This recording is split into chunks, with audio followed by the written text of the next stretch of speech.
너 여러분 성탄절이 얼마 남았습니까? 한 달 남았어요.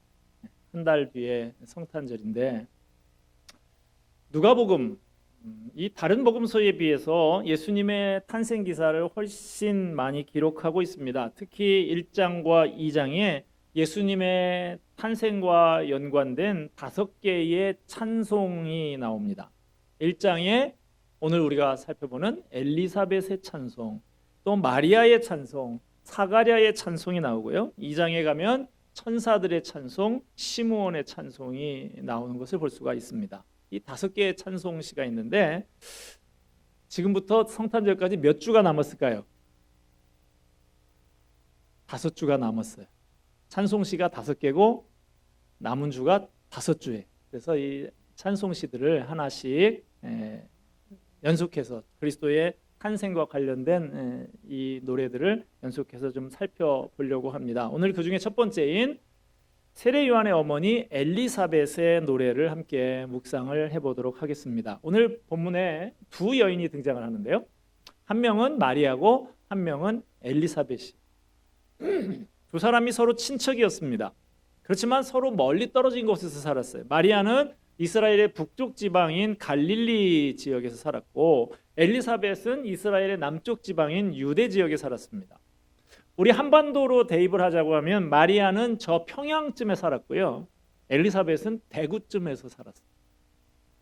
오늘 본문에 바로 이전에 나오는 누가복음 1장 36절 보면 엘리사벳은 늙었다 그랬습니다. 엘리사벳이 그렇게 늙도록 임신을 하지 못했던 여성이었습니다. 그런데 늙은 나이가 되어서 아들을 임신하게 됐고 벌써 임신 6개월이 됐어요. 반면에 마리아는 젊었습니다. 충분히 임신할 수 있는 가임기 여성이었어요. 그런데 누가복음 1장 34절에 보면 이 마리아는 남자를 알지 못하는 여자라고 그랬어요. 남자를 알지 못했다는 말은 마리아는 아는 남자가 하나도 없었다 이런 뜻이 아니고 남자와 잠자리를 가져본 적이 없는 여자라는 뜻이에요. 그런데 그런 마리아가 뱃속에 성령으로 잉태된 아들을 임신을 했습니다. 이처럼 엘리사벳과 마리아가 가진 조건은 전혀 달라요. 사는 지역도 다르고 나이도 현격한 차이가 있습니다만은 공통점은 모두 아이를 임신할 상황이 결코 아니라는 것이죠. 그럼에도 불구하고 그들은 모두 임신하게 됐습니다. 어떻게 해서요? 하나님께서 그들에게 기적을 행하셨어요. 그래서 그들은 초자연적인 임신을 하게 됐습니다. 오늘 본문에서 드디어 두 여성이 만나게 되는 장면이 나옵니다.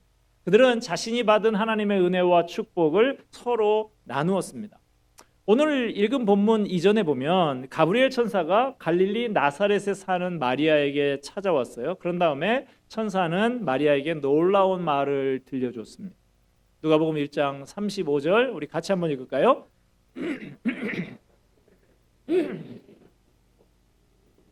능력이 너를 덮으시리니 일컬어지리라. 자, 이게 도대체 무슨 소리예요? 남자를 모르는 처녀가 아이를 가지게 된다니 천사의 말이 마리아에게 쉽게 이해가 되지 않을 거예요. 천사가 입장을 바꿔서 생각해 봐도 당연한 것이죠. 그래서 천사는 마리아에게 자신이 전한 소식이 확실하다라는 징표로 놀라운 사실 하나를 알려줍니다. 그것은 마리아의 친족인 늙은 엘리사벳이 아이를 가졌다라는 사실. 이미 살펴본 대로 엘리사벳은 늙었습니다. 뿐만 아니라 엘리사벳은 그 나이가 되도록 전혀 임신을 하지 못한 여자라는 것은 누구나 알고 있는 사실이었어요. 그런 엘리사벳이 아들을 임신했고 벌써 6개월이나 된 것이 확실하다고 하면 그것은 하나님께서 엘리사벳에게 놀라운 기적을 행하신 게 틀림없는 사실이죠. 마리아는 천사가 말한 징표를 직접 확인해 보고 싶었습니다. 그래서 마리아는 엘리사벳을 만나러 가기 위해서 일어났습니다. 39절 말씀 봅니다. 이때에 마리아가 일어나 빨리 산골로 가서 유대 한 동네에 이르러. 마리아가 엘리사벳의 집으로 찾아갔습니다. 이스라엘에는 우리나라와 비슷하게 산지가 많아요. 우리도 동고서저형인 그런 지역이라고 한국을 그렇게 이야기하지 않습니까? 대관령이 쫙 있고 동쪽이 좀 높고 서쪽은 평지가 많이 있는 그런 땅인데 이스라엘도 거의 유사합니다. 유대인들은 동네를 만들 때 흔히 산 위에다가 만듭니다. 예루살렘도 헤브론도 나사렛도 다 산 위에 있는 성읍들이. 마찬가지로 마리아가 찾아간 동네 엘리사벳네 동네도 유대의 산골이었습니다. 갈릴리 나사렛에서 유대 지역까지는 직선 거리로도 100km가 넘습니다. 더군다나 길이 험해서 굽이굽이 돌아가다 보면 그 당시로서는 사나흘 정도 걸리는 먼 여행길이었어요. 그렇지만 마리아는 그 먼 길을 마다하지 않고 부지런히 그곳으로 찾아갔습니다. 그만큼 마리아는 얼른 그의 친척 엘리사벳을 만나서 천사가 말한 징표를 직접 확인해 보고 싶었던 거예요. 자, 드디어 마리아가 엘리사벳이 사는 동네에 이르렀습니다. 40절 보면요, 사가랴의 집에 들어가 엘리사벳에게 문안하니. 오늘 본문에 문안이라는 단어가 3번이 사용이 되는데, 우리말로 문안은 뭡니까? 옷 어른한테 안부를 엽줍는 것, 평안하셨어요, 이렇게 하는 거잖아요. 그런데 성경에 나오는 히브리인들의 이 문안은 관례적으로 우리가 말하는 그런 인사하는 것하고는 성격이 다릅니다. 성경에서 말하는 문안은 서로 간에 깊이 있는 대화를 나누는 것을 뜻하는 말이에요. 예를 들어서 출애굽기 18장 7절 8절에 보면 모세가 장인 이드로를 만나서 이드로에게 문안했다 그럽니다. 모세는 이드로에게 절을 하고 입을 맞췄어요. 그리고 함께 장막에 들어가서 그간에 있었던 일들을 소상하게 장인 이드로에게 말했습니다. 이것이 바로 히브리 전통의 문안의 방식이에요. 아마 이런 식으로 마리아도 엘리사벳에게 문안했을 거예요. 마리아가 엘리사벳에게 절하고 입을 맞췄을 겁니다. 그리고 함께 집에 들어가서 마리아가 그에게 일어난 자기가 천사도 만나고 이런 얘기를 들었다, 자세하게 엘리사벳에게 말을 했을 거예요. 마리아의 말을 듣고 난 다음 엘리사벳도 자기에게 있었던 일들을 마리아에게 들려주었을 것입니다. 그러면서 아마 지금 엘리사벳이 임신 6개월이니까 배가 조금 불렀겠죠. 그렇게 불러진 배를 마리아에게 보여줬을 거예요. 그러면 그렇게 엘리사벳에게 문안하는 동안에 마리아는 무엇을 느꼈겠습니까? 천사의 말이 사실이었구나. 천사가 전해줬던 그 말이 엘리사벳에게 그대로 이루어졌구나 하는 것을 알게 되었을 거예요. 그렇다면 천사가 한 말이 엘리사벳에게도 이루어졌다고 하면 마리아 나 자신에게도 그대로 이루어지겠구나 하는 것을 확신할 수 있었을 것입니다. 41절 상반절 말씀을 보면요, 엘리사벳이 마리아가 문안함을 들으매 아이가 복중에서 뛰노는지라. 마리아가 엘리사벳에게 문안할 때 엘리사벳의 뱃속에 있는 아이가 뛰놀았다 그랬어요.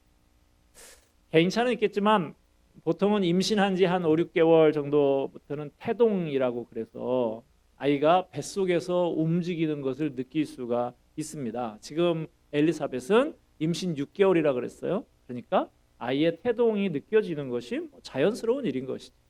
그러나 이 태동은 보통 때에 그냥 아이가 꼬물꼬물 움직이는 것 같은 느낌, 뭔가 발차기를 하는 것 같은 그 정도의 수준이 아니었습니다. 본문 44절에 보면 이때 엘리사벳의 뱃속에 있는 아이가 기쁨으로 뛰놀았다 그랬어요. 그러니까 이 아이가 뱃속에서 뛰논 거, 이거 단순히 몸을 좀 뒤척이는 정도가 아니라 기뻐가지고 펄쩍펄쩍 뛰면서 놀았다는 거예요. 야, 예수님이 내 곁에 오셨다. 지금 엘리사벳의 배 속에는 위대한 선지자가 될 아이가 자라고 있습니다. 그가 바로 나중에 세례 요한이 되죠. 세례 요한의 사명은 예수님보다 앞장서서 와서 예수님의 길을 준비하고 모든 사람에게 예수님이 하나님의 아들이시고 그리스도이신 것을 증언하는 사명입니다. 이를 위해서 누가복음 1장 15절 말씀 보면 세례 요한은 모태로부터 성령의 충만함을 받았다고 그랬어요. 김재도 목사님이 가시는 그 수영로 교회의 원로 목사님이신 정필도 목사님이 제가 부목사 했던 교회에서 같이 부목사를 하셨던 그 분인데, 그분이 아주 강하신 분이시죠. 그래서 이분이 미국의 LA 지역에 친척들이 많이 살고 있는데 그 중에 하나가 제가 아는 사람이에요. 그래서 정필도 목사님 얘기를 한번 해주는 걸 들었는데, 이분이 어쩌다 한 번씩 미국에 오시면 그 일가 친척들을 다 불러 모은답니다. 그래서 어린아이들한테 하나하나 구원의 확신이 있는지, 신앙생활 똑바로 하는지, 신앙 고백이 잘 되고 있는지 하나하나 질문을 던져가지고 제대로 안 되고 티미하게 나오면 부모를 불러가지고 혼을 낸다. 그러면서 하시는 말씀이, 나는 4살 때부터 성령 충만했다. 세례 요한은 뱃속에서부터 성령 충만했다. 왜 너희는 너희 자식들을 이 모양 이 꼴로 내버려 두냐고 막 혼낸다고. 그런 얘기를, 뭐 사실이겠죠. 그 자리에서 들은 사람한테 직접 제가 들은 이야기. 여러분, 성령 충만할 수 있습니다. 어린아이도 분명히 신앙 고백할 수 있어요. 세계 교회의 역사를 이끌어갔던 많은 위대한 위인들은 다 어려서부터 성령 충만한 사람들이에요. 우리 자녀들 세례 요한처럼 성령이 충만한 자녀들이 되기를 축원합니다. 자, 왜 세례 요한은 모태로부터 성령의 충만함을 받아야 했는가? 그 이유가 오늘 본문에서 밝혀진 것인데, 뱃속에서부터 하나님의 아들이신 예수님을 증언하기 위해서 세례 요한이 모태로부터 성령의 충만을 받았던 것이죠. 엘리사벳의 배 속에 있어서 말을 할 수가 없는 이 세례 요한이 뱃속에서 기쁨으로 뛰노는 것을 통해서 예수님을 증거하고 있는 거예요. 요한복음 3장 29절 말씀 보면 세례 요한은 그의 제자들에게 자신의 기쁨이 충만하다고 했습니다. 왜냐하면 내가 신랑의 음성을 들었기 때문이다 그래요. 여기서 신랑은 예수님을 가리키는 거죠. 세례 요한은 예수님으로 인한 기쁨이 늘 충만했습니다. 바로 이와 같은 기쁨, 곧 예수님으로 인한 기쁨이 세례 요한에게는 모태 때부터 있었습니다. 그는 모태로부터 성령의 충만함을 받아서 뱃속에서부터 예수님으로 인한 기쁨으로 뛰놀았던 것입니다. 성탄절은 그리스도께서 우리에게 오신 날입니다. 왜 그분이 사람으로 오셨습니까? 우리와 함께 하시기 위함입니다. 예수님이 오심으로 우리는 죄사함을 받고 하나님과 함께 할 수 있고 예배할 수 있게 됐어요. 이것이 뛰어야 할 일, 기뻐할 일이라는 것입니다. 연말이라고 괜하게 분위기가 들떠있기보다 예수님께서 우리와 함께 하신다는 것 때문에 기뻐해야 합니다. 느헤미야 8장 10절 말씀 보면 여호와로 인하여 기뻐하는 것이 너희의 힘이니라 그랬어요. 참으로 주님이 우리의 힘입니다. 우리는 그를 기뻐함으로 살아갈 힘을 얻습니다. 저와 여러분도 성령의 충만함을 받아서 우리 안에 예수님으로 인한 기쁨이 충만하기를 바랍니다. 지금까지 살펴본 대로 마리아는 먼저 엘리사벳의 증언을 통해서 천사의 말을 확인하고 확신하게 됐습니다. 또한 엘리사벳의 뱃속에 있는 아이가 기쁨으로 뛰노는 그 장면을 통해서도 천사의 말을 확인하고 확신을 얻을 수가 있게 되었습니다. 41절 하반절 말씀 보면 엘리사벳이 성령의 충만함을 받아 42절로 가면 큰 소리로 불러 이르되 여자 중에 내가 복이 있으며 내 태중에 아이도 복이 있도다. 자, 아이만 엘리사벳 뱃속에 아이만 성령 충만한 게 아니라 엘리사벳도 성령의 충만함을 받아서 목소리를 높여서 크게 외쳤습니다. 엘리사벳의 마음이 그만큼 감격스러웠던 거예요. 엘리사벳의 외침은 하나의 노래로 되어 있습니다. 그의 노래는 축복의 찬송이었어요. 그녀의 노래에 나타나는 축복의 대상이 모두 넷이 나오는데요. 첫째는 마리아고요. 둘째는 마리아 태중에 있는 아이고요. 셋째는 엘리사벳 자신이고요. 넷째는 하나님의 말씀을 믿는 모든 사람들입니다. 먼저 엘리사벳은 마리아가 하나님의 축복을 받았다고 그렇게 노래했습니다. 여자 중에 내가 복이 있으며, 이 말은 히브리어 어법으로 최상급을 표현하는 말이에요. 그러니까 모든 여자들 중에서 마리아가 가장 복 있는 여자라는 뜻입니다. 여러분, 여자가 복이 있는지 없는지를 뭘 보고 판단합니까? 누구는 피부라고 그러던데, 옷차림입니까? 핸드백입니까? 어느 분한테 제가 들었는데 이거 동창생들이 오랜만에 보였대요. 한 친구가 샤넬백을 들고 와서 흔들면서 부러움을 샀답니다. 근데 그게 잠시 후에 딱 기를 죽인 사람이 나왔는데 한 친구가 남편 자랑을 막 해가지고 기를 죽였다. 그런데 그것도 잠시, 한 친구가 말 한마디를 딱 내뱉으니까 모두가 잠잠해졌답니다. 그 말이 뭘까요? 우리 애가 전교 1등이야. 이 한마디에 그냥 다 조용해졌다고. 예나 지금이나 여자의 행복은 다른 무엇보다도 그 자녀에게 달려있는 거죠. 누가복음 11장 27절 말씀 보면 이 말씀하실 때에 무리 중에서 한 여자가 음성을 높여 이르되 당신을 뵌 태와 당신을 먹인 젖이 복이 있나이다 하니, 마리아가 가장 복이 있는 여자인 이유는 그 여자가 가장 위대한 아이를 임신했고 가장 위대한 아이에게 젖을 먹였기 때문인 것이죠. 지금 엘리사벳은 성령의 충만함을 받아서 마리아의 태중에 하나님의 아들 예수님이 계신 것을 알게 됐고, 마리아가 여자들 중에 가장 복된 여자라고 큰 소리로 노래했던 것입니다.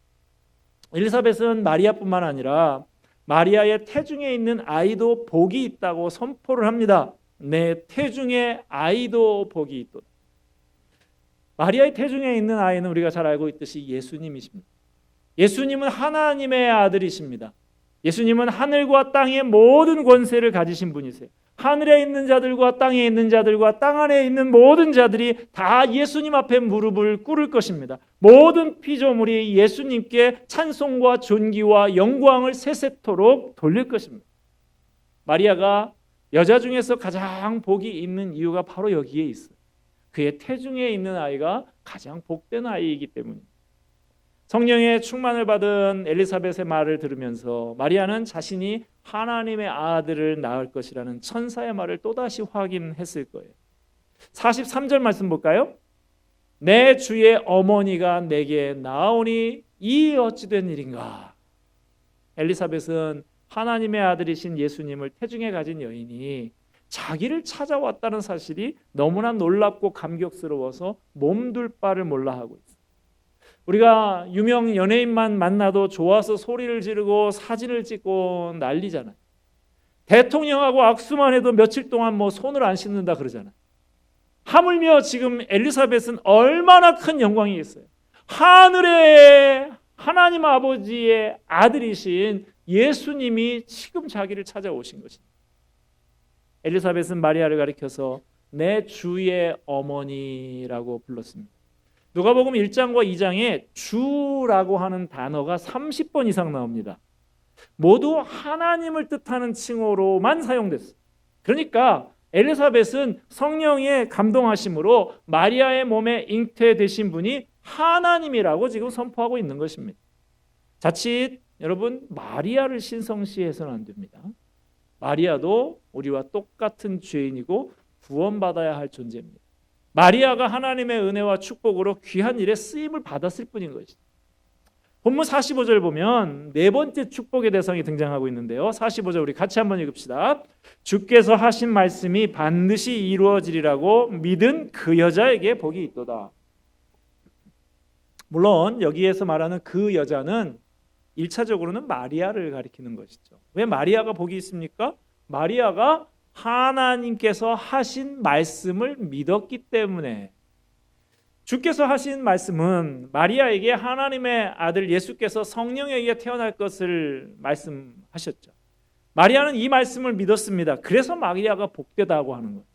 그런데 이때 엘리사벳은 지금 이 45절에서 2인칭을 지금 둘이서 얘기하고 있잖아요. 그러면 앞에 있는 사람한테는 너, 당신 이런 말을 써야 2인칭을 써야 되는데 믿은 너에게 복이 있다 이렇게 말하지 않고 믿은 그 여자에게. 생각해 보세요. 지금 내 앞에 마리아가 앉아 있는데 믿은 마리아 당신에게 이렇게 말 안 하고 믿은 그 여자에게 3인칭을 사용하고 있다. 특이한 표현인 것이죠. 무슨 말입니까?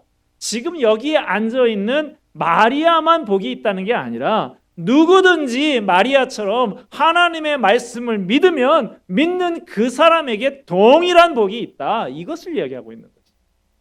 마리아가 복된 이유는 그녀가 하나님의 말씀에 대한 믿음을 가졌기 때문입니다. 저는 주님의 여종이오니 주님의 말씀대로 제게 이루어질 것을 믿습니다. 이것이 마리아의 믿음입니다. 이 믿음으로 마리아는 복받은 사람이 되었습니다. 하나님의 말씀을 믿고 순종한 그에게 하나님의 말씀이 그에게 그대로 이루어졌습니다. 마리아는 이 사실을 우리에게 보여주는 좋은 하나의 본보기인 것이죠. 저와 여러분도 하나님의 말씀을 믿고 순종하게 되기를 바랍니다. 믿는 사람은 복된 사람입니다. 믿는 우리에게 하나님께서 복을 부어 주십니다. 그리고 우리가 믿은 하나님의 말씀을 그대로 이루어 주십니다.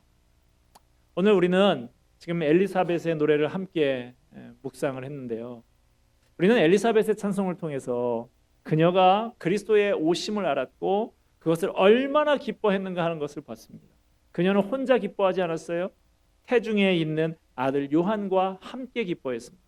이들이 그리스도를 알아보고 기뻐한 것은 성령께서 주신 것입니다. 성령께서는 예수님을 증거하고 예수님 때문에 기뻐하게 하십니다. 내 안에 성령이 내주하고 계십니까? 어떻게 알아요? 예수님을 생각하면 기쁘고 예수님을 믿는 마음이 새록새록 쏟아오르고 그러면 성령이 계신 거예요. 크리스마스 캐롤 중에 울면 안 돼 그런 노래 있죠. 찬송가보다 더 많이 유명한 울면 안 돼, 울면 안 돼. 산타 할아버지는 우는 애들한테는 선물을 안 주신대.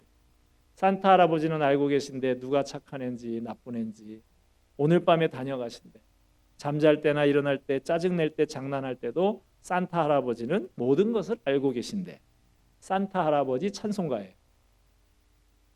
여러분 이거 잘못됐어요. 이거 불신앙적인 노래.